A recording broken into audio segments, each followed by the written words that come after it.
I'm Nick Westergaard, and this is On Brand, helping you tell your story. Can you pitch your entire business in less space than a single social media post? Many B2B tech companies think they need a complex, jargon-heavy thesis to explain what they do. Emma and Adam Ketterer argue that true clarity comes from radical constraints. In their new book, 8 Words or Fewer, this married marketing duo shares how to bridge the gap between deep strategic positioning and ultra-concise messaging. My conversation with Emma and Adam is coming right up, but first... Emma and Adam, welcome to On Brand. Thank you. Thanks for having us on. So you were asking beforehand what we were going to talk about, and I said you had me at brevity, at 8 words. And, you know, I was just talking with someone else about kind of the TikTokification of our collective attention spans. And yet... we still, even when we know that we're scrolling through those quick videos, when it comes to putting together our thesis statement, a value proposition, we will continue to expand and kind of fall prey to the old more must be better. Why do we still have trouble with brevity? I mean, I can speak to it from being on the sort of in-house side. I think it's hard not to want to keep explaining. I think it's hard not to want to keep, providing more and more rationale for what your claim is or what your perspective is. And it's the same as it, sometimes happens out loud when you want to make the best, most robust argument that you can for something, and sometimes you end up waffling because you just want to say as much as you can to make sure that you've made your case. And so I think we all have that instinct to do that. And when you're inside a company and you're talking about what you do and what you make and the space that you're in all day, every day, there's just infinite things to say, and it's hard not to constrain that. So I think it's a natural tendency, and it's hard to control. That's my... And it's understandable, like a lot of the companies we work for or work with are very big and they do lots of things. And it's just hard to summarize that. It's hard to say something like single-minded when you sell like, a dozen products or to 10 markets or whatever. I think it is a challenge to say less. And it takes kind of bravery to commit to something when you've got 100 people trying to chip into the process and have their voice heard as well. So as someone that values story in my own work and as an observer of it all over the place, one of my favorite sayings is, whether it's a movie or a book or something that about someone losing the plot. And you note that hundreds or thousands of words later, companies often lose the plot on what makes them different. So where in the positioning process does this breakdown usually happen? Well, you would say at the end, well, I don't know. We talk about this a lot, and I guess that idea behind the book anyway was that it seems to be the last mile is kind of missing. Emma talks a lot about how that's a frustration in that you do all this good work and it's the process is additive. So, you end up with all these words, but then the failing at the last mile is not then distilling it down, not then deciding on, a unifying idea. But then I suppose your question makes me think that actually that mistake happens at the beginning and all the way through, because that's not just something you can do at the end. So I guess it has to happen. I think it has to be, you have to go out with the plan of having concision and brevity and a single-minded kind of proposition. but it feels like it fails at the end because you're waiting for it to happen and it never does. But I guess if you wait too long, then it's impossible. But I don't know what you think. Yeah, I think there's a fear you don't want to be wrong, and sometimes it feels safer to try and include everything, right? And so I think when you've done all of your interviews with SMEs, you've gathered all your findings, you've done your own research, you have all of the answers in front of you, you then feel like, well, if I kill any of these and they're all really good, what if it's wrong? What if we should have said the 10th thing, and you just want to get it all in there? So for me, I think I feel it more at that point when you feel like, okay, now I've got a bunch of really good ingredients, and now I have to be ruthless and I have to kill some of them, even though they feel good. So I definitely feel the pain of that at that point where you're like almost at the end, as Adam said, at the last mile. But yeah, also throughout. And go ahead. Sorry, I was just going to say, and sometimes you don't even realize you've missed it until you have to write it down or until you see it go live. And so everyone thinks they've cracked it, and everyone thinks they've got something that has kind of coherence and, an idea at the heart of it. And I'm sure I've probably thought, oh, yeah, we've cracked it. And then you see it go live and you realize, oh, actually we didn't get it. So sometimes you notice it just too late as well. And you think, oh, we have to go back. Well, and Emma, you were just talking about, understanding some of the pain around this. I also feel like there's a lot of anxiety, whether it is a brand and a positioning strategy, a leader narrowing their focus. It feels a little scary because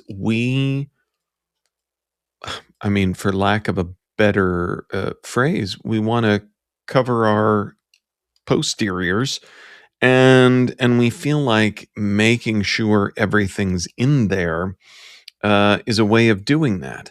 So how do we kind of close that gap between I need to include in everything to cover my ass, or I need to be a little more sharp and laser focused with what I do include?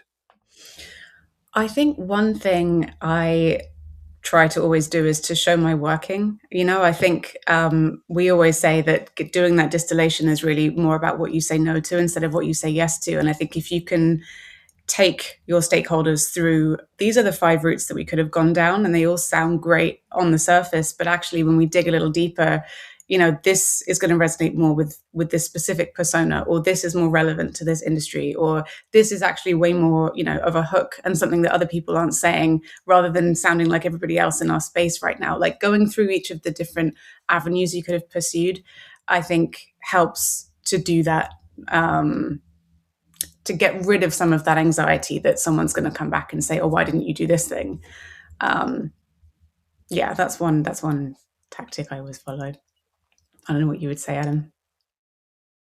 Yeah, I don't know. It just makes me think, we're doing some projects like this at the moment. And I sometimes I think we should do the kind of preamble, the rationale, the drum roll for the idea, which is kind of to do exactly what you said, which is to say, we thought of this and we thought of that, and we listened to you here. And so that leads us to, drum roll, like, ta-da, the idea. And sometimes that works great and sometimes it doesn't. And then sometimes, or increasingly, I think I want to just present, whether it's a kind of brand idea or a positioning idea or a campaign or whatever, like just slide 1, like, here's the idea, because that's a more true experience of the idea or the line or whatever that would reflect the audience's experience of it. And then kind of post-rationalize it, or then just rationalize it after you have revealed it. So yeah, I think it's hard, but it's important to resist that fear and that need to kind of over-explain things, because it creates, I guess, quite an artificial experience in like the meeting room, the presentation, and that's maybe how things get approved that actually don't work very well. So this leads us to your book, 8 Words or Fewer. And I wonder, as the quippy podcast host that I am, if anyone's asked you yet to describe the book in 8 words or fewer? That's a really good question. I actually don't think we've had that yet. Now I feel the pressure. I know. Who's going to go first? Well, we did in a way because Well, in the subline, right? exactly right. The subline, and we kind of had fun with the cover because the subline it's as if we've Yeah. tried a few Speaking stuff. of showing the work, yeah. Yeah. So the subline, or whatever you call the subline of of the thing behind after the colon in the book title, is kind of the micro pitch for the book itself, and it is 8 words, I think, or fewer, and that sub pitch, that micro pitch is distill your difference into the perfect micro pitch, which is what the book is about. So I think we knew we knew that it would be judged on its own, for following its own advice, the book. And so that line, I guess that micro pitch for the book is, distill your difference into the perfect micro pitch. And that kind of gave us the structure for the book as well. It kind of, the 3 main parts of the book are like distill, which is about, I guess, the need for concision and kind of the argument for why this is necessary. And then your difference, which is kind of all about the positioning piece and kind of finding your own, special something. And then into the perfect micro pitch is kind of like, okay, how do you write it now? How do you turn that into good copy? So yeah, it kind of gave us a framework as well for structuring the thing. On Brand will be right back after this.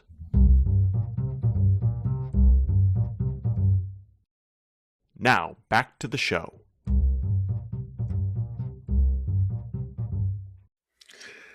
So I love the talk about the 3 parts of the book and the framework. And we've talked about how distilling is hard. So what approach do you take with helping people who are reluctant to kill their darlings to really distill and focus? I think it's kind of maybe demonstrating what happens if you don't, right? Maybe it's good to show examples of, well, we can do what maybe feels safe, and you can, like Emma said about, maybe adding the next thing in a list, when a kind of value prop or a tagline or whatever starts to become a list, when you're saying that you do 1, 2, or 3 things, then you can kind of show that person how that instinct weakens everything else. So I guess you can kind of be nice in order to be cruel, and then say, okay, let's try that, let's do that method, and then show them. And yeah, because sometimes positioning best practice doesn't really hit home, and people don't really believe it until they see it. So I guess maybe exploring it with them and then showing them why it's wrong might be one tactic. I think also when you take people through examples or ask them to think of, what's the positioning that really you remember or that resonated with you, and people do tend to default to strap lines. They say, oh, what we call a micro pitch. Oh, and I remember when so-and-so said this, or when so-and-so said that, or this really amazing campaign that, and they so often will then actually say something that's 8 words or fewer. And I think sometimes that helps. Then you can say, well, exactly, like you remember that distilled output. Now tell me what the 300 word value prop was for that. I think it's a good way to show the value of that. We need the short thing because that is what sticks, and that's what people remember. It's what they quote. It's what they share. And sometimes that gets lost in the process.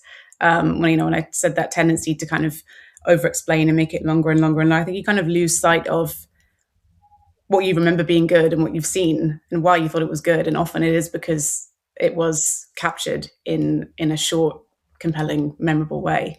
So yeah, sometimes I find getting people to think of their default, what's a brand that's got a really tight story, often helps remind them of why concision is a good thing. Well, and as I think about, as you talk about the micro pitch, I feel like if done effectively, something like that can be a real anchor in the brand strategy that can inform something as simple yet high stakes as a pitch deck or a larger brand story. Correct? Yeah, we in the book we talk about there are kind of different schools of thought on what is the format that best captures a positioning or communicates it.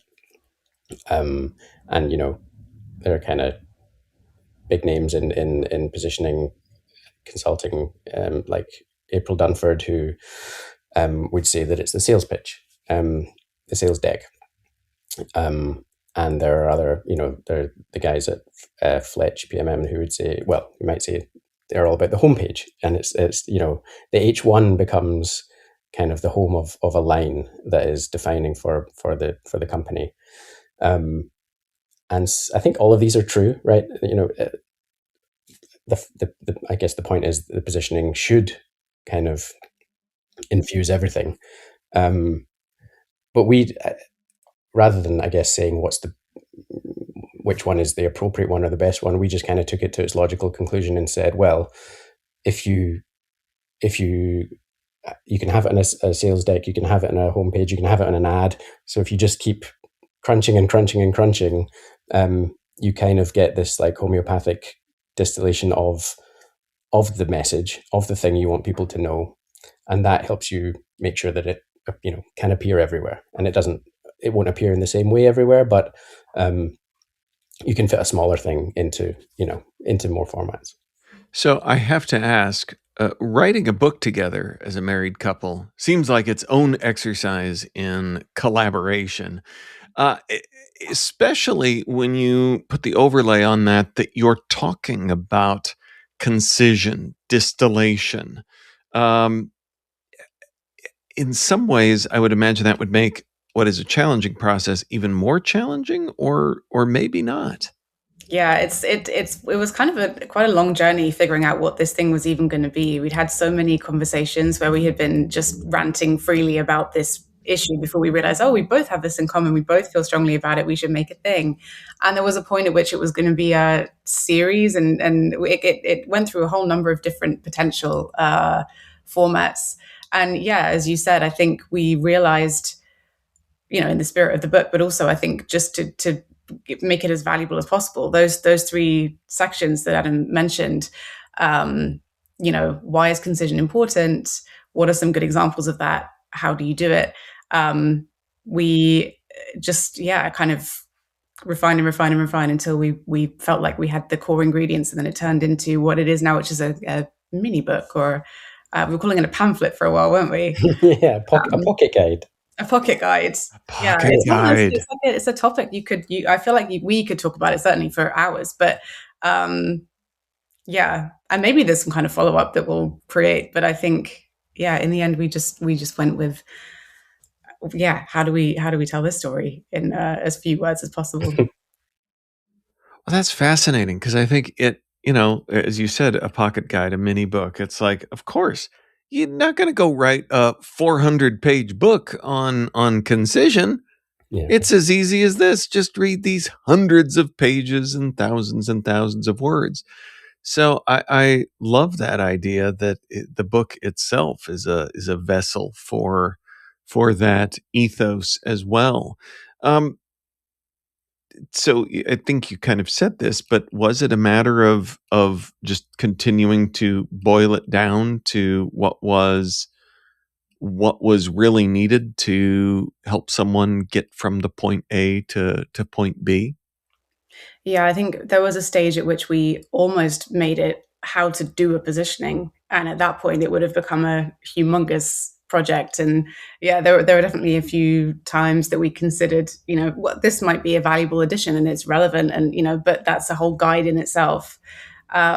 So we killed many darlings ourselves in the process. But it's funny, because that fear and that anxiety that we talked about at the beginning, I certainly felt when we put this book out. I was like, ironically, is it too short? Are people going to be like, hey, I was expecting a book, a big book, and I got. So it's funny that even I had that experience. Luckily, feedback's been really good. But yeah, there are many ideas in our doc that didn't make it to the final thing. Yeah, because we've been thinking about this and talking about this for years, and there's two big subjects, right? Like positioning and writing, essentially, or there's some kind of positioning, messaging, copywriting, but really this book is about positioning and writing, the words that actually make it to market and to the world. And yeah, very big topics, but our book's about the kind of intersection of those two circles in the Venn diagram, and that's that's our smaller space, and so that helped us as a kind of constraint to write something that there are plenty of books about each subject, but there wasn't really a book that that kind of brought the two together, and that's kind of the gap where this problem, as we saw it, kind of arises. Because it's quite an unusual space to be in too, I think, when you're kind of straddling the strategy and the positioning process and also the message that's then external facing. Often those sit in two different functions, completely two different teams. So yeah, we realized when we looked at the Venn diagram, it's actually quite a small intersection maybe that we're targeting. Yeah, you talk about, go ahead. Oh no, sorry, I was going to say you mentioned you mentioned Doug Kessler and his partner Stan Woods from Velocity, and it is unusual, I think, for people to kind of do these two jobs at the same time, but that was part of the fun of kind of working with them and under them and learning that way, and that was a really lucky experience, I think, because they kind of blended those two worlds in their work really effectively, and that was kind of what gave them kind of special powers. And so yeah, it's unusual to have experience in both, I think, and kind of valid experience in both rather than being in one camp or the other. So if someone's listening to this, whether they're a leader, a brand builder, and they're thinking about their current overstuffed messaging document, what's one thing, speaking of distilling, that they could do to start the work of simplifying, clarifying, and distilling it into a line that sticks? I mean, I would say before you even think about the writing, it is about your point of view. What do you actually believe? And it doesn't have to be world changing, but it has to be kind of different from the people around you. Like it's your point of view is kind of also the point in space in your market from which you view things, and that's different from everyone else. And then the more we talked about this together, the more you were basically talking about conviction, right? And the point of view is something, but it's also about that conviction came out as a big word there, right? Yeah, I think when you have a strong belief in something, the words kind of write themselves for you, I think, a lot more easily. Like when you really can stand behind a position, like it when you as you said, you've got all of these notes in front of you, all of this working. What do you believe in that you really feel like you could argue for? Like what would you really stand behind? And I think that that's a great first step in realizing maybe some of this is fluff, maybe some of this is irrelevant, maybe some of this is this isn't what I would put in my argument if I was making the case right now.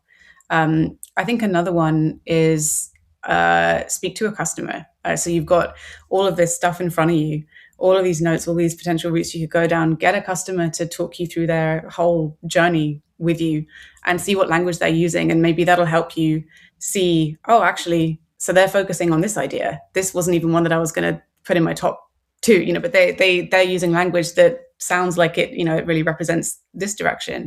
Or the opposite. I think that's a good a good way to do the distilling too, just to hear it from hear the customer's words and see how that influences whatever you've written down. Well, I have been smiling throughout this conversation, and now it's my turn to get to ask you both for a brand that's made you smile recently. Emma first, then Adam. It's a really hard question. It's not a recent video, but I was looking for inspiration for like good explainer videos, which I think are hard to come by in B2B, especially B2B tech. And I found some really good ones that actually were by GitHub. And I've now kind of gone down a rabbit hole of their content, and I've discovered that so many of their things that are really funny and smart and well put together. So I would say they made me smile recently, as recently as this week. I'm going to say, and it's not, I think it might be subliminal because I can see a book behind Emma's head, which is the Well Written and Read, which is the book about the Economist ads, right? You know, the kind of classic Economist campaigns, which were obviously, I don't know, back in from the 70s and onwards. But I saw recently, and the thing is, I don't even know if it was a real Economist ad or it's one of those campaigns that people make up their own versions and they riff on it and they mock it up, and it turns out it's not a real campaign, but it's just something that someone did for 1 minute briefs or for their portfolio, which I think is kind of, proves that the campaign is so iconic. But yeah, I would say The Economist as a brand, because it is so playful and it is kind of, it's funny, but it's also kind of, I suppose it's witty is the best word for it, and it plays with the medium and the formats, and I've seen it play with like digital signage as well as the classic poster ads, and people keep reinventing it and kind of sending it up themselves, which I think is a great sign that it's always going to make you smile.